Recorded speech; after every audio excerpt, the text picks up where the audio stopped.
Leaders are made, not born. Anybody that told you they was born is full of shit, because I was not a natural leader. I mean, I had some things, but I literally was not getting people to charge up the hill with me at one point. I was in ROTC. I told y'all the story. It's in my book. I was such a terrible leader. Sergeant Morgenstern demoted me and put me back in my same squad so they could make fun of me. It's like, yeah, you thought you was empowered. Now, boom, no more squad leader. Get your ass back in that same squad. It's like, well, this sucks. Now I ain't in charge no more. Okay, got to do something else with my leadership skills. So now we're back at 2008. Feels like we're doing a flashback movie, right? So now we're back in 2008. Self-published the book. I start going around speaking, and I'm still in my corporate job. 2010, I leave my corporate job June 25th, 2010. Then I moved to Las Vegas on December 17th. Left on December 14th. Arrived here on December 17th, 2010. And the rest, they say, is history. And so, yes, I needed a book. And yes, I thought I needed the book so that I could be creditable and be a speaker. But this is the leadership Bible. This is the leadership guide to success. Will I ever write another book? Absolutely not. No, we'll eventually do a docu-series on my life so y'all can watch that. Probably end up being a couple seasons because I'm pretty interesting. I had a bunch of shit happen to me and I survived it all. Still vertical and not addicted to any drugs or alcohol. So won't God do it? Hallelujah. My point is this, that there is only one book, and it is the Leadership Bible for Real Leaders. And the Bible that I use has 66 books in it, and the Real Leader Bible has 74 principles of real leadership with 8 different sections to it, and that's how it goes. The beauty of this book is that it is universal because the principles work regardless of who you are, where you are located, what you are, what point of your life you're in. None of that shit matters. It doesn't matter. And that is the beauty, because by the time I wrote the book, I had been exposed to so many people from so many different backgrounds that I was able to say, this is how you become a real leader. So with that being said, the realistic, and I got to put my glasses on so I can read effectively. So realistic leadership is honest leadership, and it requires you to lead from 3 areas: your head, your heart, and your gut. So when we talk about empathy, oh, you got to be empathetic. That's your heart.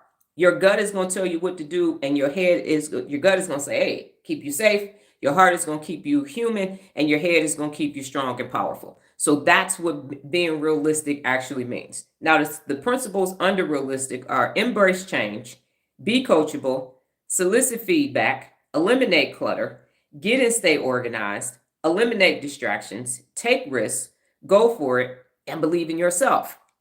Now, notice, everything I said doesn't have a physical description. None of it has a physical description. None of it. It has no gender, no religion, no sexual orientation, or anything. It's just being a human being walking on the face of the planet Earth. That's what it takes to be realistic, leading from your head, your heart, and your gut, and being realistic about what's actually taking place. The next one is effective. Now, to be effective, the goal in effective leadership is to become well equipped so that you minimize or eliminate your ineffective moments. So when you are effective, that's where that whole don't do anything without a strategy comes from, because now you can be effective. And under effective is set high standards, be a thermostat, not a thermometer, create a strong network, stay focused, finish what you start, do it now because procrastination is the enemy, handle conflict when it occurs, and go above and beyond. When you do those things, you are going to be effective.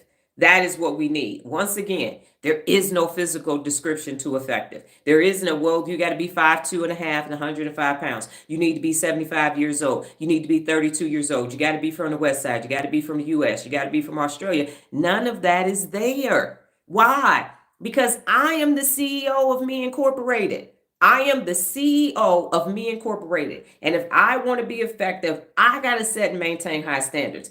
I got to be a thermostat in situations of chaos and mayhem. I'm the one that has to create a strong, sustainable network. I got to stay focused. I'm the one that got to finish what I start. I got to do it now because procrastination is the enemy. I need to handle conflict when it occurs, and I got to go above and beyond. That's second mile service that came from the Ritz-Carlton.